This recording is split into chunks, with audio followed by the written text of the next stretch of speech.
Teka, di ba tinatawag nilang traidor o Chinador itong si Senador Rodante Marcoleta dahil nga daw ipinamimigay ni Senador Marcoleta yung KIJ o yung Kalayaan Island Group diyan sa West Philippine Sea.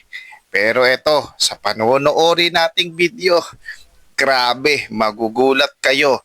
Meron pang isang alas itong si Senador Marcoleta laban dito kay retired Associate Justice Carpio. Yung inaakusa sa kanya, aba, ibang tao pala yung gumawa. O tara, sabay-sabay na nating panoorin itong video na ito. Huwag mo na rin kalimutan i-like, i-share ang video na ito. Ipatrending na natin para malaman na natin ang totoong katotohanan tungkol dito. At maraming makabot ng mga kababayan natin. O i-comment mo na rin ang iyong reaksyon at opinion tungkol sa video na mapapanood mo. O huwag na natin patagalin pa. Let's go! Hindi lamang yung pinakita, isa lamang yun sa pinakita ko. Pagkatapos sasabihin nyo, merong isang traidor.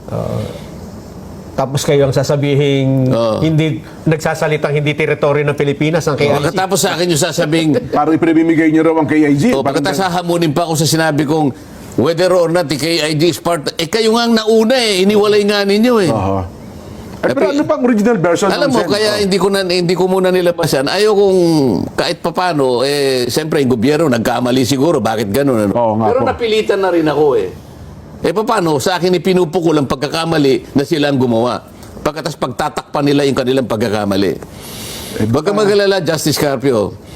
Meron ka pang isang araw tatalakayin namin kung paano mo ipinamigay ang halos 242,000 square nautical miles ng ating territorial sea. Bay, napakalaking bahagi ng Pilipinas doon, Sen. Yan ay yung pinaka-ebidensya ng treason. Alam mo kung bakit, Jen? Doon sa kanyang ginawang pagdidesisyon, inakala niya, sige kanya. Desisyon na po niya ito, Desisyon niya ito. Ito, maalala niya, sasabihin ko sa kanya, Magaliona versus Ermita. Okay.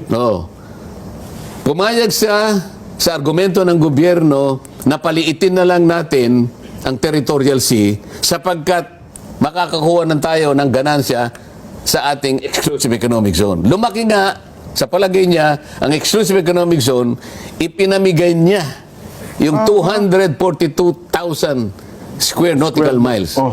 Territorial sea yun, Jen. Ibig sabihin, parte ng ating territory. Yes, yung maritime rights, limited lang yun. Economic rights lang yun. I charge him treason for this. Kailangan malaman mo na, Justice Carpio, kung nakikinig ka. Pero ito,